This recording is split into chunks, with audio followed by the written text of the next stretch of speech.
Let's now travel to Cincinnati, an Ohio city that is home to a vibrant arts community. The city is the economic and cultural hub of the Cincinnati metropolitan area. With an estimated population of 2.2 million, it is both the largest metropolitan area in Ohio, as well as the 31st largest in the U.S. On February 15, 2003, the Cincinnati police showed up at the 2500 block of Sarvis Court in Cincinnati to carry out an inspection. This occurred because somebody contacted 911 reporting an intense and unpleasant stench coming from the apartment. Upon entering the apartment, investigators stumbled upon the body of a male, identified as Herman Brown. He was lying on the ground, unclothed and unconscious, with multiple stab wounds to his neck and an extension cable tightly tied around his neck. Moreover, they found traces of blood in the bathroom sink, which made the scene even more terrifying and gruesome. There isn't much information available regarding the deceased man, and it is possible that the authorities refrained from announcing the personal details in order to maintain his privacy. From the crime site, detectives gathered a number of pieces of evidence scattered throughout the apartment, including the victim's swab, cigarette butts, and blood from the bathroom sink. Testing of this evidence yielded 2 DNA profiles. One matched with Brown, while the other to an unknown individual. Despite the detectives' best efforts, no match for the unidentified DNA was found. Due to a number of factors, the homicide case was dismissed, allowing Brown's hideous killer to keep on roaming the streets freely. That is, until the year 2023, when a crucial incident transpired. Genetic genealogy testing proved to be the key to solving the mystery. The forensic genetic genealogy search was paired with the re-examined DNA profile that was evaluated from the cigarette butts to identify suspects that could not have been found in conventional law enforcement databases. Using this fresh method, a match was established, linking the DNA to 64-year-old Robert Stewart. Investigators conducted more DNA testing to verify this connection, and the results subsequently confirmed that Stewart's DNA was in fact present on the cigarette butts from the fateful night of Brown's slaying. Stewart was eventually apprehended in Lima, Ohio, on September 15, 2023, and subsequently extradited back to Hamilton County. He is currently being held at the Justice Center on a $500,000 bond. If proven guilty of the 2 murder charges and 1 felonious assault charge against him, he may receive a life term. Cincinnati Police Homicide Unit was commended by Hamilton County Prosecutor Melissa Powers. She praised the investigators' unwavering commitment to their cases and those whom they were aiding, highlighting their unrelenting dedication. She emphasized that they are committed to pursuing justice, regardless of how long it requires to solve the case. Powers expressed her gratitude for providing a sense of closure to Brown's loved ones, claiming that the long-awaited arrest of Robert Stewart had finally delivered the much-needed justice and closure to this tragic case. In 1982, Livingston County, Michigan was home to 16-year-old Kimberly Louiselle. Poetry and time spent with her sisters were 2 things she cherished. On the 20th of March 1982, Kimberly left her boyfriend's house and contacted her mother from a gas station payphone to let her know she was on her way back. Having done it before, she made the decision to hitchhike. She began her journey about 8 miles off on inner roads and was given a lift to the approximate 8 miles away on Merriman Roads in Livonia.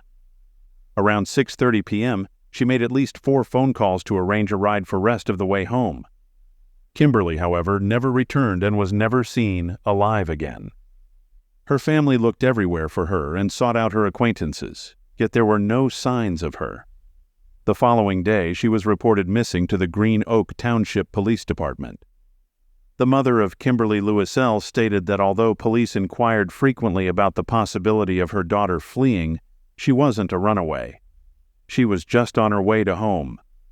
According to Joanna Louiselle, the days stretched into weeks until her body was discovered on April 14, 1982. Only 5 miles from her house, Kimberly Louiselle's body was discovered beside a park on a ride in the Island Lake Recreation Area, close to Grand River Avenue and Kensington Road. She had been assaulted, battered, and strangled. Her personal belongings were nowhere to be found. According to an autopsy, she had passed away just 4 or 5 days before her body was discovered, regardless of the fact that she had been missing for over 3 weeks. The Green Oak Township Police Department's investigators followed up on every lead before the case was shelved. Cindy Arthur, Kimberly's sister, devoted her life to finding the culprit. When I first started searching for information about her on Google about 15 years ago, I came across 2 really outdated articles that lacked the necessary details.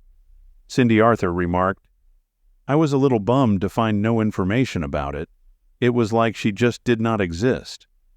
I wanted to address the incorrect information, so that's where I initially started, and I just went on from there." Cindy Arthur reached out to the friends of her sister, set up flyers, and created a page on Facebook to spread the word about the case. She became somewhat of a detective herself. Recently, Kimberly's case caught the attention of Michigan State University students participating in a cold case internship with the Michigan State Police. As the students went through boxes of documents and evidence, they came across a name that stood out: Charles David Shaw. Police were informed off in 1983 that Shaw had resided in the same neighborhood as Kimberly Louiselle and that he had recently demolished his flat, raising suspicions. Officers took that into account, but were unable to locate Shaw. That was intriguing because Shaw was named as a suspect in the 1983 murder of 19-year-old Christina Castiglione by Livingston County cold case investigators in early 2023. At the time of her disappearance, Christina resided in Redford Township with her parents. On March 19, 1983, she was last seen going west on a 5-mile road close to Lola Park in Redford Township around 7:30 to 9:30 p.m. She was reported missing by her mother on March 21, 1983. Her body was discovered on March 29, 1983, in the Oak Grove State Game Area on Forest Road in Deerfield Township. Christina's body was examined by police in March 2022, and DNA was recovered from it. Through Season of Justice, a charitable organization devoted to providing funding for DNA testing on unresolved cold cases, investigators applied and were granted funding. On May 2022, the DNA evidence was taken to the Othram Lab in Texas, the company behind DNA Solves. Othram employs the genealogy profile to find potential leads in the case and then passes that information over to the authorities. The effort and the suspect's family's assistance, according to the investigators, allowed them to determine the identity of the offender beyond any reasonable doubt.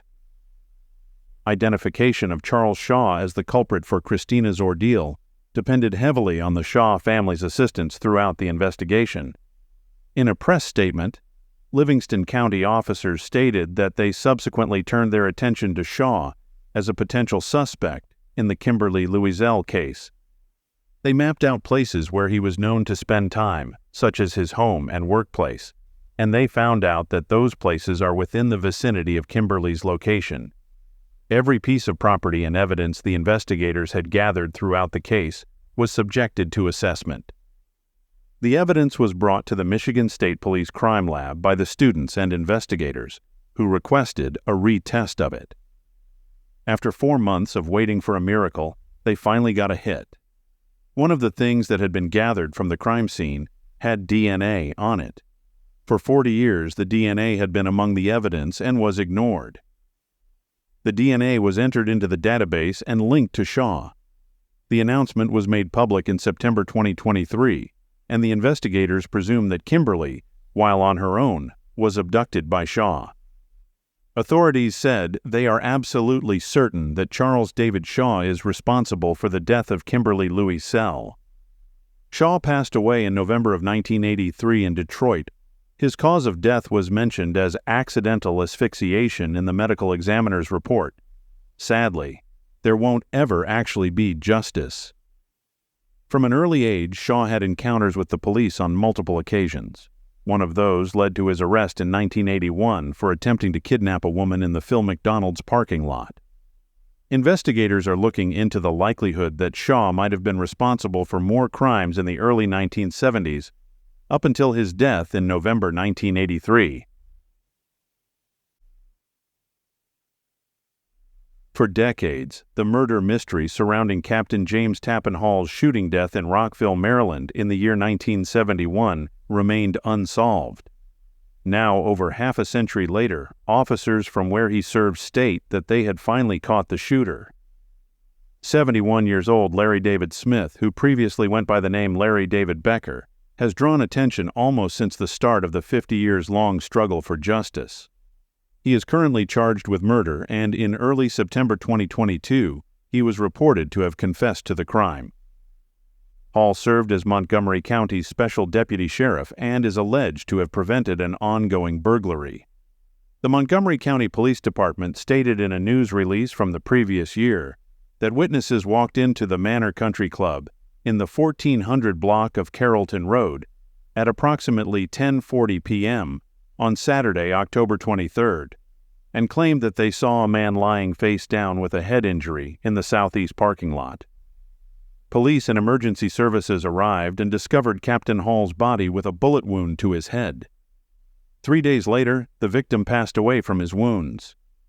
In 1973, Becker was initially interrogated by detectives, but wasn't formally identified as a suspect.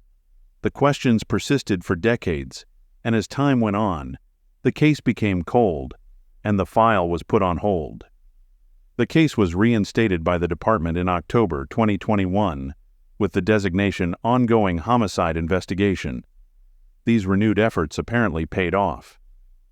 Montgomery County Police Department said in an earlier press release that Detective Leggett and Corporal Killen of the Cold Case Section looked into the case files, recordings, and spoke with witnesses for nearly a year. Through the course of their inquiry, Leggett and Killen honed in on one person, Larry David Becker. The police department claims, after finding that Becker had been residing in upstate New York for more than 45 years and had started using the last name Smith in 1975, the cold case detectives went ahead with the investigation. Smith had been questioned by Leggett and Killen in the Empire State on September 1, 2022. Throughout the interrogation, he allegedly admitted to shooting Hall. Following that day, the investigators applied for and were granted an arrest warrant, accusing Smith of killing Hall. Smith was later declined extradition, and according to authorities, he will probably return to Maryland by the end of September 2022. During a press conference, Montgomery County officials from different departments commended the investigators for their work. Chief Marcus Jones stated that they have shown dedication and commitment in pursuing justice. Never once have they shown that they have given up on bringing justice in this case. Their tenacity bears witness to the professionalism of Montgomery County Police. It is an enormous feat to get an admission of guilt from someone who perpetrated a crime 51 years ago. The chief continued, stating that although the only suspect is now under arrest and facing charges, the Montgomery County Police Department says the case is still under investigation, and they're seeking any additional relevant information from the public. With that being said, Hall's murder appears to have been solved, making it the department's oldest cold case. The case will now be turned over to the state attorney's office, with the intent to see it through to the conclusion, says Lieutenant Kenneth Sanger of the department's Major Crimes Division. The 1975 murder cold case of 19-year-old Lindy Sue Biechler has now finally been solved thanks to DNA recovered from a coffee cup. One of Lancaster County, Pennsylvania's longest unsolved cold cases, was solved in July 2022 after David Sinopoli, then 68, was taken into custody for the vicious slaying of Lindy Sue Biechler. On December 5, 1975, Lindy, then just 19 years old, was discovered fatally stabbed in her apartment in Lancaster County, Pennsylvania. She had been raped and then stabbed 19 times in her neck, back, and chest. The young girl had additionally struggled for her life, as evidenced by her defensive wounds. When her body was discovered, the knife was still in her neck. The law enforcement put a lot of effort on the case. They assembled a task force, conducted up to 300 interviews, and spoke with crime experts. However, the case remained unsolved for over 50 years. On the 18th of July, 2022, Lancaster County District Attorney Heather Adams disclosed that a suspect had at last been apprehended for the heinous murder of Biechler. A first-degree murder charge has been brought against David Vincent Sinopoli, 68 years old, of East Hempfield Township, Pennsylvania. "Thanks to advancements in DNA technology, we are here today," stated Adams. After all those decades, this cold case, one of the oldest unsolved cases in the county, was finally cracked, mostly because of the discovery of a disposed coffee cup. Based on DNA evidence gathered from the crime site, genetic genealogist C.C. Moore of Parabon Nanolabs concluded that Biechler's killer most likely had roots from Gasparina, a tiny village in Italy. After that, Moore compared the data with Lancaster County's family trees, which helped her identify Sinopoli, who was still residing in the same county. As soon as Sinopoli came under the attention of investigators, he became the subject of months-long of surveillance. When they saw Sinopoli throwing away a coffee cup at Philadelphia International Airport, they grabbed it for DNA analysis. After that, his DNA was examined, and it matched the DNA sample recovered from the victim's underwear. Sinopoli and Lindy had both resided in the same 4-unit complex. There isn't any other documented relationship between Lindy and the suspected murderer. On July 17, 2022, at 7 a.m., Sinopoli was arrested and taken into custody from his Pennsylvania residence. He is currently imprisoned at Lancaster County Prison without being allowed to post bail. Lindy Sue Biechler's life, while she was just 19 years old, was mercilessly ripped from her 46 years ago within the premises of her own residence. With David Sinopoli's arrest, the legal procedure has officially begun. We hope this will provide some closure to the victim's loved ones and the community, who had been left in the dark for the previous 47 years. On December 22, 1974, a group of hikers in Tennessee stumbled upon a lifeless body while hiking through a steep cut near the Ober Mountain Aerial Tramway, which was then referred to as the Gatlinburg Ski Lodge Tramway. The woman's body was discovered face down on her cloak close to a tree, looking as though she had just been sitting there prior to her unfortunate passing. The most perplexing aspect is that identifying the lady, labeled only as Jane Doe, took over 5 decades, such that her body wasn't identified until 2023.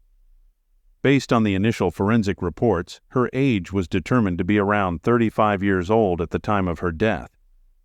How on earth could she have ended out here, alone and isolated? Why did it take over 5 decades for this person to be identified? Known for its breathtaking natural beauty, Gatlinburg is a mountainous town in eastern Tennessee. Being surrounded by the majestic Great Smoky Mountains National Park, it is widely regarded as a gateway town. Even though Gatlinburg is expensive, it has managed to hold on to its warm, welcoming vibe for families throughout the years. This charming resort style and mountainous city is well known for its staggering landscape, first-rate shopping, and long legacy. At a population of just 3,800 people, Gatlinburg may appear to be a small city. Beneath its enticing facade, though, the place has mysteries that have long been kept under wraps. It was a chilling morning of December 22, 1974 in Gatlinburg, Tennessee. A group of friends from Georgia decided to go hiking in a secluded region that isn't frequently visited. They decided to take a shortcut to their lodge. They were strolling down the desolate trail when they were taken aback by something unexpected. They discovered the dead body of a woman at the Gatlinburg Ski Lodge beneath the tramway station. She was lying there, facing down on an open cloak by a tree, as though she had been sitting there before her tragic demise. The condition of the body was awful, and it had degraded to the point that it was almost challenging to identify her. Numerous questions sprang into their minds while they tried to process the shocking discovery. The men realized they had to call the authorities and report this. Following the dreadful finding, they promptly contacted the Gatlinburg police. expecting for an immediate investigation into this awful occurrence.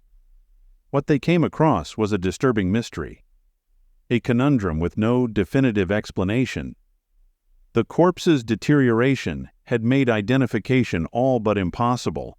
There wasn't any implicit evidence found near her body or in the surrounding region that could have revealed her identity or cause of death. The woman appeared to have been engulfed by the solitude of that location. As the detectives got to work, they found themselves an investigation that seemed to get more complex every passing minute. Her remains, upon discovery, indicated that she had died about 2 months before they were found. Unaware of her identity, the detectives later designated this lady as Jane Doe. As per the evaluation, Jane Doe was white, weighed around 140 pounds, stood 5'8" inches tall, with an estimated age of 30 to 45. She had short, mixed brown and blonde hair, which were largely discovered close to her remains. Jane Doe had brown male ankle socks on and had no footwear. Her coat and sweater were neatly folded next to her. She was dressed in a white button-down sweet tree sweater, a white sleeveless shirt with tiny yellow flowers, and hefty men's socks and a dark blue color over pantyhose. No jewelry or other personal belongings that she may have had on her at the time was found. Given the lack of an immediate identification, officials resort to their available assets. Both her orthodontic records and DNA were accessible for any further analysis. Unfortunately, her fingerprints weren't usable, which added to the enigma surrounding her case.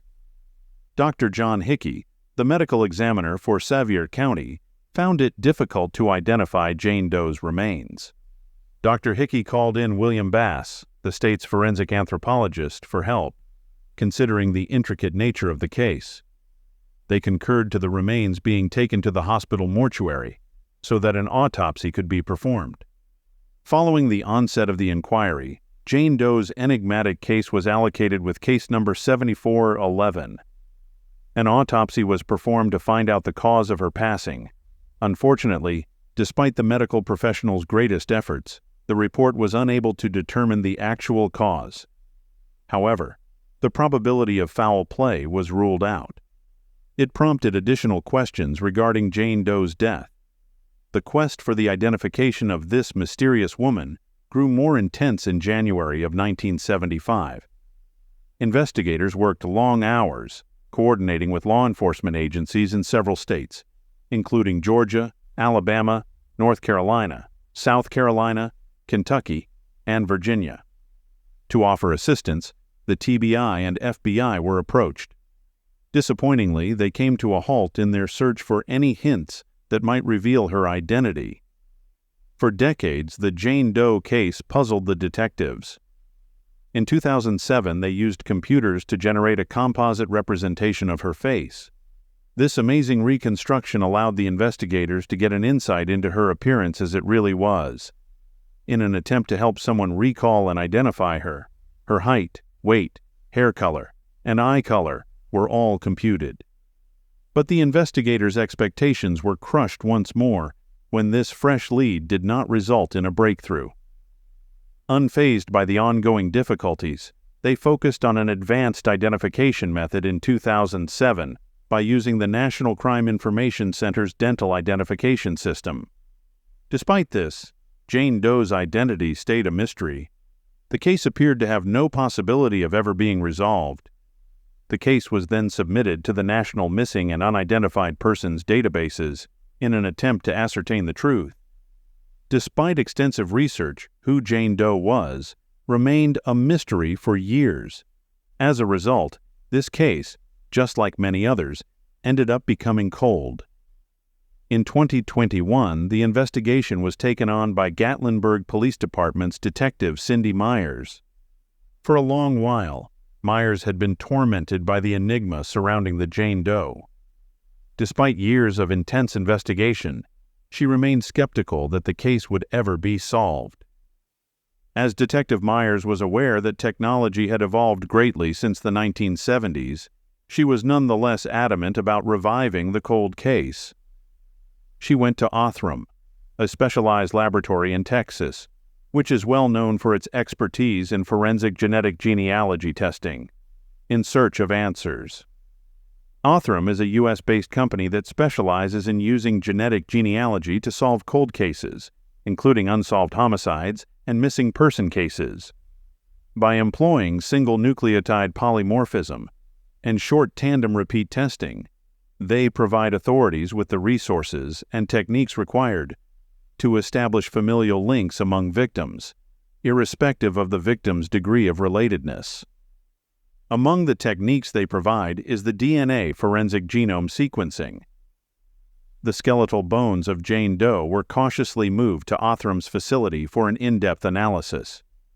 Using forensic DNA genome sequencing, Othram's researchers generated a detailed DNA profile. Othram's genetic genealogy team used the DNA profile to find possible Jane Doe relatives. With considerable effort, they put together a plausible link to the unknown woman. They had to keep up with every lead. That took them down a convoluted route via family trees and public data. It was an exhausting procedure that called for tenacity and unrelenting commitment. Their efforts were finally rewarded in February 2023. Othram officials gave Detective Cindy Myers a few shocking revelations over the phone. They had discovered a potential DNA match to a woman living in Arkansas. While investigators set out to find this woman, they learned some astounding information. She revealed her sister had disappeared in August 1974, with the last reported sighting occurring in Tennessee. The crucial piece of the puzzle could finally be put together thanks to this revelation. The Arkansas woman quickly submitted a sample of her DNA, which was then sent in for an immediate comparison with Jane Doe's DNA. Finally, after so many years, the case reached to its conclusion. Positive identification of Charlotte Roberta Henry as Jane Doe was made. She was only 35 years old at the time of her passing. She was the sister of that person whose DNA was taken for the sake of comparison. Paul and Roberta Henry welcomed Charlotte Roberta Henry into the world on January 4, 1939, in Tulsa, Oklahoma. She had a brother named Paul Henry. However, her sister's name is unclear. Very little is known about her early life. She stood at approximately 5 feet 8 inches tall, with blonde brown hair and hazel eyes. Nothing regarding her marital status or if she has children is known to us. All that is certain is that the last time her family saw her was during her father's burial in April of 1974. Following that grieving occasion, any contact with her was suddenly terminated.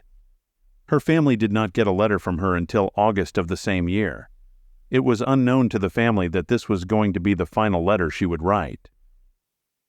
The authorities never gave up in their search for information, and it was a turning point for them when Jane Doe's identification as Charlotte Roberta Henry was confirmed. After this lengthy case, they now have closure. The identification of Charlotte puts an end to an almost 50-year-long mystery, even though the cause of her death and the circumstances surrounding it are still unclear. Police Chief Randy Brackens has commended the Gatlinburg Police Department's investigative division for their steadfast dedication to cracking this case. Our investigative team has recruited a number of detectives to work this case throughout the years in order to identify Miss Henry. Though the story ends tragically, Henry's sister, who had been living in perpetual worry about her sister's whereabouts for almost 50 years, finally finds much-needed peace with this revelation. Thanks to the detective's tenacity, the family now has answers, and the continued misery surrounding the case may finally end. It is hard to say that this unfortunate victim got justice, but at least this awful case was concluded when it originally seemed impossible. If you find this video compelling, show your support by giving it a thumbs up, subscribing to our channel, and ringing that notification bell. By doing so, you'll stay updated about the latest investigations and mysteries. Your support means the world to us as we continue to pursue the truth in the world of unsolved cases.